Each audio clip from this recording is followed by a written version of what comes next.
Speak English.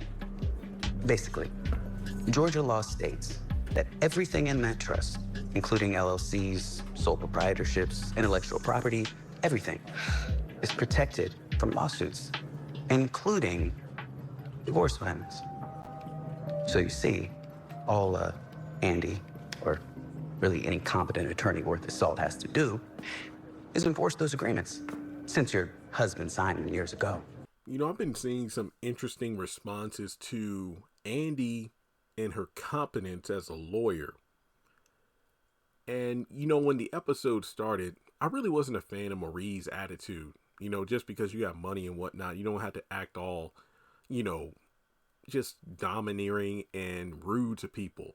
Because that was my biggest turnoff from the mid-season finale. Marie's funky attitude at the beginning of the episode, and then Karen just starting shit the entire episode. Not the DNA stuff, I didn't care about that. Just the fact that that was at the tail end of the episode. It's just the fact that I had to deal with these funky attitudes from these characters throughout the duration of the entire episode. The only part I liked with Marie was when she kind of mellowed out after Andi was giving her reassurance that she was, you know, oh, I got people looking over your finances. I got this person with the NDA stuff. And, you know, Marie was, you know, attentive and whatnot and a lot nicer than she was earlier in the episode. But she just made it clear, like, you know what, Andi, it's like, you know, I've been around the block and certain things like NDAs really aren't going to stop this guy from talking bad about me in the press and everything. So Hayden came along and cleared everything up, pretty much proving his worth as an attorney. And like I've said, I'm not vouching for the dude because he's a slimy guy, but in terms of his skills as an attorney, he knows what he's doing. Yeah, he does underhanded stuff all the time, and, you know, he's a troublemaker. He's just egotistical maniac, but as an attorney, this dude is formidable. But going back to the first scene when Andi got into work happy after the night she had with Jordan, and it doesn't appear like she was late. It's just that she had Marie waiting. But here's the thing, though. I don't care how rich you are or whatnot. You schedule an appointment. You know, I mean, yeah, Marie did choose Andi in the last episode as her legal counsel, but she wanted a co-counsel as well.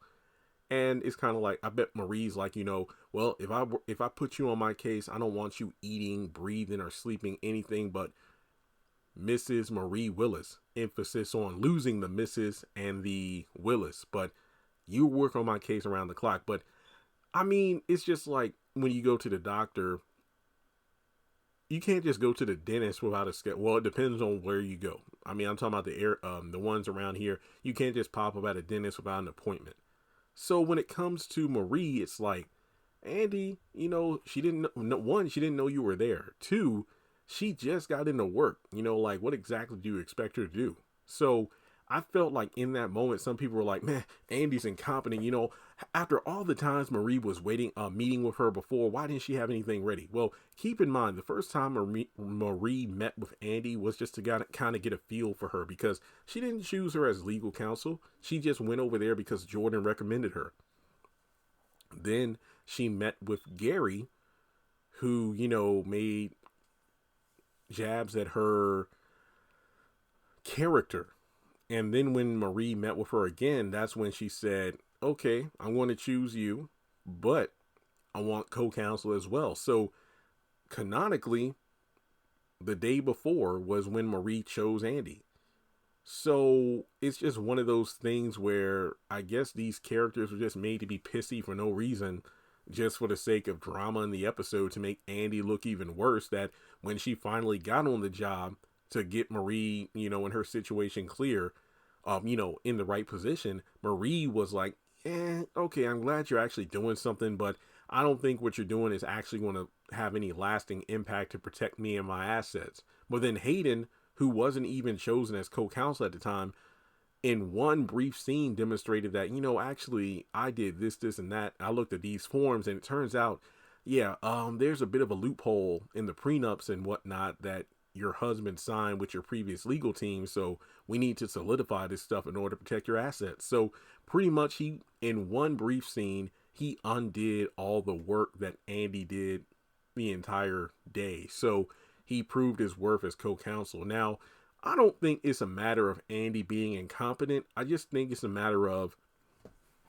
if you look at Andi earlier in the show, she was proven to be a badass attorney, very promising, but her love life and whatnot led to bad choices, which make viewers look at her in a different way. I think she's never had a client like Marie, who was very assertive, standoffish, and someone at that level of caliber. Because usually she's dealing with clients who are a bit, uncertain and nervous, but Miss Marie knows who she is, what she wants, and what she feels her soon-to-be ex-husband deserves, which is next to nothing. She wants to give him a minuscule, settlement so she can move forward with her life.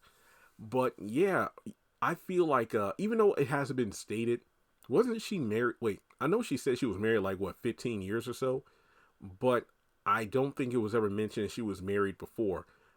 My own personal headcanon is this: Miss Marie, or Marie, is a billionaire, okay? She's made it to a certain level that I'm pretty sure she has seen and done a lot of things. Now, let's say she's been married before, and in that first divorce, she lost a big settlement, and she doesn't want the same thing to happen again. Now, I'm wondering if that's true, or because of her social status, she's been part of various, inner circles, and she's seen a lot of other wealthy people deal with divorces, and they've either lost a lot or everything, and she doesn't want to go through the same thing as them.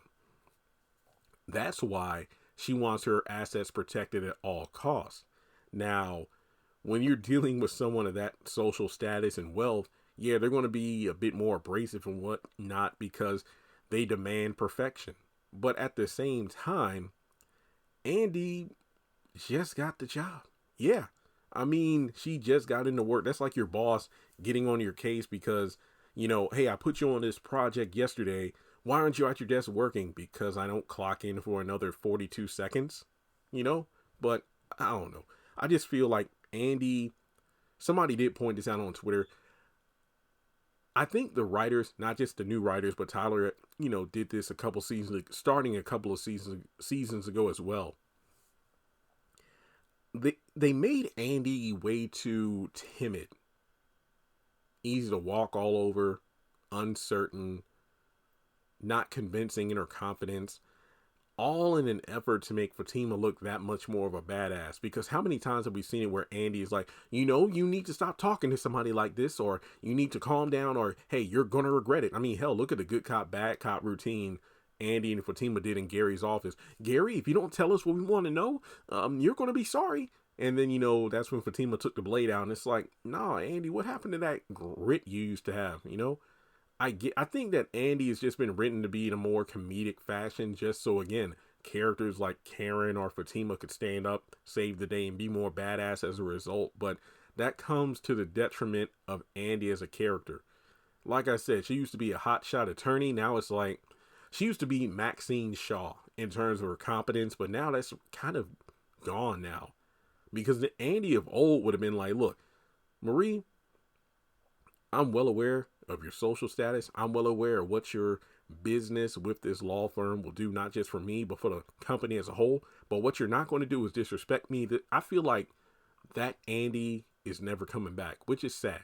But that's my take on it. Let me know your thoughts in the comment section below. Is she just really that incompetent? Because to me, even though Hayden is really good at his job, but for Andi to miss such a glaring piece of evidence that could help out Marie, make the difference between her securing her assets and losing a huge chunk of it, that just felt weird.